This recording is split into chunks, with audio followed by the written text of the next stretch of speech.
శ్రీ గురుచరిత్ర అధ్యాయం 16 శ్రీ గణేశాయ నమః శ్రీ సరస్వత్యై నమః శ్రీ గురుభ్యో నమః. ప్రస్తావన. అద్వితీయమైన భగవంతుడు సృష్ట్యాదిలో నేననేకమౌదునుగాక అని సంకల్పించి తన వినోదార్థం ఈ అనంత సృష్టిజాలాన్ని రచిస్తాడు. అయినా సకల కళ్యాణగుణనిధి అయిన పరమాత్మ యొక్క ఇట్టి సంకల్పం కూడా జీవులందరికీ ఒక విధంగా శ్రేయస్కరమే. ప్రళయానికి పూర్వం సర్వజీవులు ఎటువంటి సంస్కారాలను కర్మఫలాన్ని చేకూర్చుకున్నాయో వాటి నుండి తిరిగి ఆ జీవులు సుఖదుఖాది అనుభవాల ద్వారా శుద్ధమవడానికి ఈ సృష్టి రచన ఒక చక్కని అవకాశం. కానీ అజ్ఞానబద్ధులైన ఆ జీవులు పూర్వకర్మ ఫలానుభవం పూర్తయ్యే లోపల ద్వంద్వాల ప్రభావం చేత మరలా కర్మ సంచయాన్ని పెంచుకుంటాయి. వారిపై కృప వలన ఆ పరమాత్మ శ్రీ దత్తస్వామిగా అవతరించి శ్రీపాదస్వామి, శ్రీ నృసింహ సరస్వతీ స్వామి వంటి సద్గురువుల రూపాలలో జీవులను ఉద్ధరిస్తాడు. కనుకనే సద్గురువు సేవ మోక్షానికి మొదటి చివరి మెట్టు కూడా. సద్గురువు త్రిమూర్త్యాత్మకుడు, పరబ్రహ్మము కూడా. ఈ విశ్వమంతా ఆయన రూపమే. గురుభావంతో దేనిని అచంచలమైన దీక్షతో సేవించినా మానవుడు గమ్యాన్ని చేరవచ్చు. కానీ సామాన్యులకు ఏ వస్తువునైనా వ్యక్తినైనా పరిపూర్ణమైన గురుభావంతో సేవించడానికి తగిన సంస్కార బలం ఉండదని ఈ అధ్యాయంలోని గురు పరాజ్ముఖుడైన విప్రుని వృత్తాంతం తెలుపుతుంది. సర్వం కల్విదం బ్రహ్మ, ఇదంతా బ్రహ్మ అని శృతులు చెప్పినా అలాంటి భావంతో ప్రాణులు వస్తువులతోనూ వ్యవహరించడం పామరుల వలన కాదు. కనుకనే సద్గురువుల రూపంలో శ్రీ దత్తాత్రేయుడు అవతరించి తన మహిమతో వారి భక్తి విశ్వాసాలను చూరగొని వారిని ఉద్ధరిస్తాడు. వివేకం లేని భక్తులకు గురువు పట్ల కూడా స్థిరమైన భక్తి విశ్వాసాలు ఉండవు. అందుకే ఎక్కువ మంది ఆత్మజ్ఞానాన్ని పొందలేరు. మనుష్యానాం సహస్రేషు కశ్చిద్యతతి సిద్ధయే. జ్ఞానసిద్ధికై యత్నించేవాడు 1000కి ఒక్కరుంటారని, అట్టివారిలో కూడా లక్ష్యాన్ని సాధించేవారే కొద్దిమందే ఉంటారని భగవద్గీత చెబుతుంది. పూర్ణ దత్తావతారమైన గురువు సకల గురు స్వరూపి. కనుక అవివేకంతో గురువుని విడిచిన అజ్ఞానాంధుని చేత పూర్వ గురువుని స్మరింపచేసి అతనికి దర్శనమిచ్చి ఉద్ధరించగలరని ఈ అధ్యాయం తెలుపుతుంది. శ్రీ సాయి చరిత్రలో కూడా ఇలాంటి లీలలెన్నో చూడవచ్చు. పూర్ణుడైన నిజమైన సద్గురుడు నమ్రతతో శాస్త్ర ప్రతిష్టను కాపాడుతాడు. దౌమ్యుడు శిష్యుని చేత అశ్వినీ దేవతలను స్తుతింపచేసి తిరిగి కన్నులొచ్చేలా చేశాడు. ప్రాయశ్చిత్తకాండలో శ్రీ గురుడు అలానే చెప్పడం గమనించాలి. శ్రీ సాయి కూడా విష్ణు సహస్రనామము, భాగవతము మొదలైనవి పఠించమని భక్తులను ప్రోత్సహించేవారు. ఆ గ్రంథాలు చదవడం వలన సద్గురు ఉపదేశం యొక్క విలువ కూడా భక్తులకు తెలియగలదు. గురు మహిమను, సేవను వివరించే ఈ అధ్యాయం గురు చరిత్రలో ముఖ్యమైనది. కథారంభము. నామధారకుడు సిద్ధయోగికి నమస్కరించి, మహాత్మా, అప్పుడు శ్రీగురుని ఆజ్ఞననుసరించి తీర్థయాత్రలకు వెళ్ళిన శిష్యులెవరు? అటుపై ఏమి జరిగింది అని అడిగాడు. సిద్ధయోగి ఇలా చెప్పారు. నామధారక, నీవు గురుభక్తులలో ఉత్తముడివి. ఇంతకాలము నన్ను గురుకథ చెప్పమని ఎవ్వరూ కోరనందువలన నా మనస్సు నివురుగప్పినట్లయింది. నీవిప్పుడు ఆయన గురించి ఇంత ఆసక్తితో అడుగుతూ ఉంటే నీకు చెబుతుండడం వలన ఆయన కథలు గుర్తు తెచ్చుకున్న కొద్దీ నా మనసు మేల్కొనున్నట్లవుతుంది. ఆనంద పారవస్యం కలుగుతున్నది. నీవు కూడా నాకెంతో ఉపకారం చేశావు. నీవు వయసులో చిన్నవాడవైనా శ్రీగురుని అనుగ్రహం వలన లోకశ్రేష్ఠుడవవుతావు. నీ వంశమంతా పుత్ర పౌత్ర ధన ధాన్యాలతో సుఖశాంతులతోనూ విరసిల్లుగాక. శ్రీగురుని చరిత్ర చెబుతాను. అది మానవులకు కోరదగినన్ని ప్రసాదించడంలో కామధేనువు వంటిదని ప్రమాణం చేసి చెబుతున్నాను. శ్రద్ధగా విను. శ్రీగురువు ఆజ్ఞననుసరించి శిష్యులందరూ తీర్థయాత్రలకు వెళ్లారు. నేను మాత్రం వారిని సేవిస్తూ వారి చెంతనే ఉండిపోయాను. అప్పటి నుండి 1 సంవత్సరము పాటు శ్రీగురుడు వైద్యనాథంలోనే గుప్తంగా ఉండిపోయారు. ఒకనాడొక బ్రాహ్మణుడు వచ్చి స్వామికి సాష్టాంగ నమస్కారం చేసి, స్వామి, నేను ఆత్మసిద్ధికై ఎంతో కాలం తపస్సు చేసినా గాని నా మనస్సు ఏమాత్రమూ ప్రశాంతమవలేదు. కానీ మీ దర్శనం చేతనే నాకెంతో ఆనందం కలుగుతున్నది. నా మనస్సు స్థిరమవ్వకపోవడానికి కారణమేమిటి? మీరు లోకాన్ని తరింపచేయడానికి అవతరించిన దైవస్వరూపులు. నన్ను అనుగ్రహించి నాకు తగిన ఉపదేశం చెయ్యండి. మిమ్ములను శరణు వేడుతున్నాను అన్నాడు. శ్రీగురుడు నవ్వి, నాయనా, నీవు గురువును ఆశ్రయించకుండానే తపస్సెలా చేశావు అని అడిగాడు. అతడు కన్నీరు కారుస్తూ, స్వామి, మొదట నేనొక గురువును ఆశ్రయించి చాలా కాలం సేవించాను.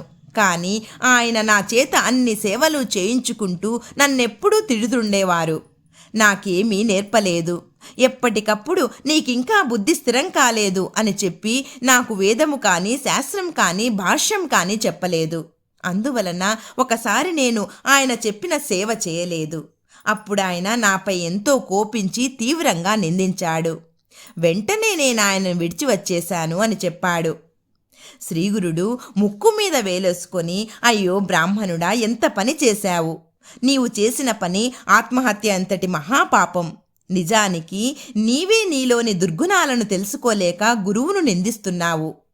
నీకింక మనస్సు నిశ్చలమెలా అవుతుంది? దొరికిన కామధేను వంటి గురువును విడిచిపెట్టి నీవెక్కడికి పెరుగుడితే మాత్రం నీకు జ్ఞానమెలా లభిస్తుంది? గురుద్రోహికి ఇహంలోనూ పరంలోనూ సుఖముండదు. అతడికి జ్ఞానమెన్నటికీ కలగదు. అజ్ఞానాంధకారంలో చిక్కుపడవలసిందే. గురువునెలా సేవించాలో తెలిసిన వాడికే వేదాంగాలు తెలిసి సర్వజ్ఞుడవుతాడు. అష్టసిద్ధులు అతనికి ఆధీనమవుతాయి. నీవంటు గురుద్రోహి ముఖం చూడడం కూడా అపశకునమవుతుంది. దేవాలయంలో మల విసర్జన చేసి అందుకు తిట్టిన వాణ్ణి తప్పుపట్టినట్లుంటుంది నీ పని అన్నారు. అప్పుడు ఆ విప్రుడు భయపడి దుఃఖంతో స్వామి పాదాలపై పడి, పరమగురు, జ్ఞానసాగర, బుద్ధిహీనుడనై తెలియక గురుద్రోహం చేశాను. గురువునెలా తెలుసుకోవాలో సేవించాలో తెలిపి నన్ను ఉద్ధరించండి అని దీనాతిదీనంగా ప్రాధేయపడ్డాడు. శ్రీగురుడు అతని ధైర్యానికి కరిగిపోయి అపార కరుణతో ఇలా చెప్పారు. నాయనా, గురువే తల్లి, తండ్రి. ఆయనే బ్రహ్మ, విష్ణు, మహేశ్వరుల ప్రత్యక్ష రూపం. నిజమైన మేలు చేయగలవారు ఆయనొక్కరే. ఇందుకు సందేహం లేదు. ఏకాగ్రమైన శ్రద్ధాభక్తులతో పట్టుదలతో గురువును సేవించాలి. అది తెలిపేటందుకు నీకొక పురాణోపాఖ్యానం చెబుతాను విను. ద్వాపర యుగంలో ధౌమ్యుడనే బ్రహ్మర్షి ఉండేవారు. ఆయన దగ్గర అరుణి, బైదుడు, ఉపమన్యువు అను 3 శిష్యులు వేదమభ్యసిస్తూ ఆయనను శ్రద్ధతో సేవిస్తూ ఉండేవారు. అహంకారము మొదలగు దోషాలు తొలగి మనస్సుకు శుద్ధి కలగడానికి వెనుకటి గురువులు శిష్యుల చేత సేవలు చేయిస్తుండేవారు. అతని సేవను బట్టి అతనికి గురుభక్తిని, మనశ్శుద్ధిని నిరూపించి అనుగ్రహించేవారు. ఒకనాడు ధౌమ్యుడు అరుణిని పిలిచి, నీవు మన పొలానికి వెళ్ళి చెరువు నుండి దానికి నీరు పెట్టు, లేకపోతే వరి పైరు ఎండిపోతుంది అని చెప్పారు. అరుణి వెంటనే వెళ్ళి చెరువు నుండి కాలువ ద్వారా నీరు పెట్టాడు. కానీ కాలువకు ఒకచోట గండిపడి నీళ్లన్నీ పళ్ళానికి పోతున్నాయి. మట్టి రాళ్ళు ఎంత వేసినా కట్ట నిలవలేదు. అప్పుడతడు ప్రాణం పోయినా సరే గురువు చెప్పినది చేసి తీరాలన్న నిశ్చయంతో ఆ గండికి తాను అడ్డుపడుకొని గురువును ధ్యానిస్తున్నాడు. అప్పుడా నీరు అతని మీదుగా పొలానికి ప్రవహించింది. చీకటి పడినా కూడా అరుణి ఆశ్రమానికి రాకపోయేసరికి ధౌమ్యుడు వచ్చి పొలం నిండుగా నీరుండడం గమనించాడు. కానీ శిష్యుడే కనిపించలేదు. అతడు ఏ పులిబారినైనా పడ్డాడేమోనని అనుమానించి ఆయన శిష్యుని కోసం బిగ్గరగా పిలిచారు. అరుణి సమాధానమియ్యలేక కొంచెం శబ్దం చేశాడు. దానిని బట్టి ధౌమ్యుల వారు వచ్చి శిష్యుని లేవనెత్తి కౌగలించుకొని సంపూర్ణంగా అనుగ్రహించారు. వెంటనే అతడు సర్వశాస్త్ర పారంగతుడైనాడు. అప్పుడు ధౌమ్య మహర్షి, నాయనా, నీవింటికి వెళ్ళి తగిన కన్యను వివాహమాడి స్వధర్మమాచరించు, కృతార్థుడవవుతావు అని ఆదేశించారు. అరుణి గురువునకు నమస్కరించి ఇంటికి వెళ్ళి లోకపూజ్యుడయ్యాడు. ఒకరోజు ధౌమ్యుడు తన 2వ శిష్యును పిలిచి, నాయనా, పైరు పంటకొచ్చింది. నీవు రోజు కావలి కాచి పైరు కోసి ధాన్యం ఇంటికి చేర్చు అని చెప్పారు. బైదుడు తనకు గురుసేవ లభించినందుకు సంతోషించి పైరునెంతో జాగ్రత్తగా సంరక్షించి పంట పక్వానికొచ్చాక కోయించాడు. తర్వాత ధాన్యం రాశిగా పోయించి ఆ సంగతి గురువుకు చెప్పాడు. ఆయన అతనికి ఒక బండి, ఒక దున్నపోతును ఇచ్చి ధాన్యం ఇంటికి చేర్చమని చెప్పారు. అతడు ఆ బండి కాడికి ఒక ప్రక్క ఆ దున్నపోతును కట్టి మరొక దున్నపోతు లేనందున 2వ వైపు కాడిని తన భుజాన వేసుకుని ధాన్యం ఇంటికి తీసుకొస్తున్నాడు. దారిలో ఒకచోట బురదలో ఆ దున్నపోతు కూరుకుపోయింది. అప్పుడు బైదుడు దున్నపోతును విడిపించి తానొక్కడే బండిని బురదలో నుండి లాగడానికి ప్రయత్నించి ఆ శ్రమ కోర్వలేక సృహ తప్పి పడిపోయాడు. కొంతసేపటికి ధౌమ్యుడు అక్కడికి వచ్చి చూచి అతని గురుసేవా దీక్షకు మెచ్చి అతని మెడ నుంచి కాడి తొలగించి అతనిని లేవదీసి కౌగలించుకొని అనుగ్రహించారు. వెంటనే వేదశాస్త్ర విజ్ఞానమంతా అతనిలో మేల్కొన్నది. గురువు అతనికి సెలవిచ్చి ఇంటికి పంపారు. కొద్ది కాలంలోనే అతడు కూడా అరుణి వలె లోక ప్రసిద్ధుడయ్యాడు. ఇంకా ఉపమన్యువు మాత్రమే ఆ మహర్షిని సేవిస్తుండేవారు. అతడు అతిగా భోజనం చేసేవాడు. ఆ మాంద్యం వలన విద్యాభ్యాసంలో అతని మనస్సు నిలిచేది కాదు.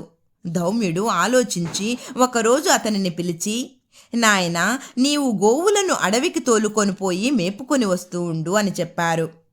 ఉపమన్యువు గోవులను అడవికి తీసుకువెళ్ళాడు. కొంతసేపటికి అతడికి ఆకలి వేయసాగింది. వెంటనే అతడు ఆవులను ఇంటికి తోలుకొచ్చాడు. ధౌమ్యుడది చూచి, నీవు ప్రతిరోజు సూర్యాస్తమయం వరకు గోవులను మేపాలి అన్నారు. మరునాటి నుండి ఆవులు మేస్తుండగా బాగా ఆకలేనప్పుడు అతడు స్నానం చేసి సంధ్య వార్చుకొని దగ్గరలోనున్న బ్రాహ్మణుల ఇండలో భిక్ష తెచ్చుకొని భోజనం చేయసాగాడు. అందువలన కొద్ది కాలానికి అతని శరీరానికి మంచి పుష్టి కలిగింది. అది గమనించిన ధౌమ్యుడు ఒక రోజున అతన్ని అడిగి కారణం తెలుసుకొని, నన్ను విడిచి భోజనం చేస్తావటరా?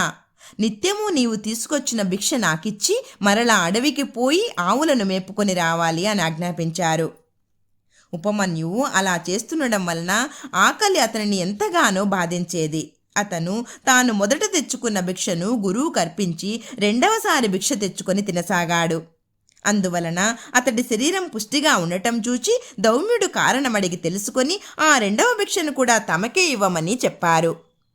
ఉపమన్యువు కొంచెమైనా బాధపడక అలానే చేసి ఆవుల దగ్గర దూడలు త్రాగగా మిగిలిన పాలు త్రాగి ఆకలి తీర్చుకోసాగాడు.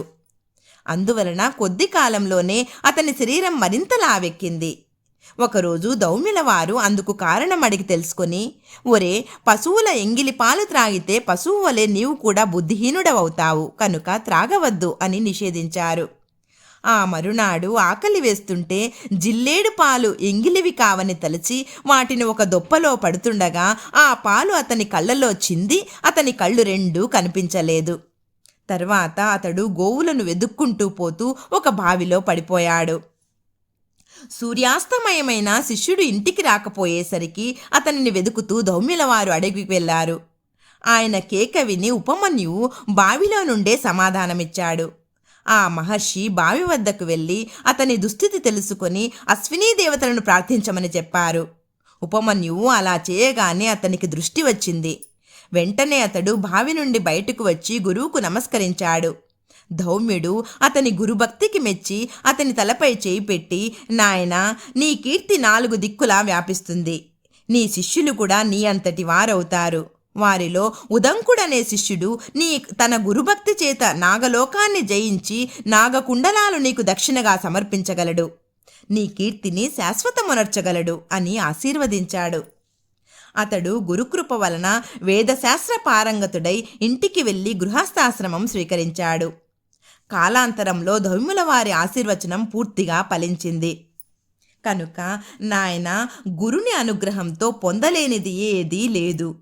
గురుద్రోహం వలన ఇహపరాలలో సుఖమే ఉండదు. సరిగదా? నీవెంత తిరిగినా వ్యర్థమే. కనుక నీవు వెంటనే వెళ్ళి నీ పూర్వ గురువునే ఆశ్రయించి ఆయనను ప్రసన్నం చేసుకో. ఆయన ప్రసన్నుడైతే నీకు వెంటనే మనస్సు స్థిరమవుతుంది. శ్రీగురుని మాటలు విన్న ఆ బ్రాహ్మణుడు, స్వామి, నేను అజ్ఞానం వలన గురుద్రోహం చేసిన మాట నిజమే. నేను చేసిన అపరాధాలు కూడా ఎన్నో. విరిగిన నా గురువు మనస్సు అతకడం సాధ్యం కాదు. నేను ఇక బ్రతికి ప్రయోజనమేమి? నా పాపానికి పరిహారంగా నా ప్రాణాలు విడుస్తాను అని తీవ్రమైన పరితాపంతో ఆత్మహత్యకు సంసిద్ధుడయ్యాడు. అప్పుడు శ్రీగురుని మనస్సు కరిగి, నాయనా, తీవ్రమైన పరితాపం వలన నీ దోషం నశించి వైరాగ్యం కలిగింది. ఇప్పుడు నీ గురువును మనసారా స్మరించు అని చెప్పి అతనిని ఆశీర్వదించాడు. వెంటనే అతని కంఠం గద్గదమై శరీరమంతా రోమాంచితమైంది. కన్నులు ఆనంద బాష్పాలతో నిండాయి.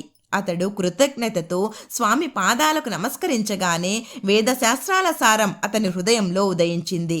అప్పుడు శ్రీగురుడు, నాయనా, నేను చెప్పిన గురుమహిమ హృదయంలో నిలుపుకొని నీవు గురువు వద్దకు వెళ్ళు. నీవు నమస్కరించగానే ఆయన ప్రసన్నుడవుతాడు. ఆయనే నేనని తెలుసుకో అన్నారు. అతడలానే చేసి తర్వాత ముక్తి పొందాడు. ఇలా 1 సంవత్సర కాలం వైద్యనాథంలో నివసించి తర్వాత శ్రీ నృసింహ సరస్వతి దేశ సంచారం చేస్తూ కృష్ణాతీరంలో ఉన్న బిల్లవట్టి గ్రామంలోని భువనేశ్వరీదేవి సన్నిధి చేరి అచ్చట కృష్ణ వేణి సంగమంలో పడమట తీరాన ఉన్న ఉదుంబర వృక్షం కింద కొంతకాలం గుప్తంగా నివసించారు.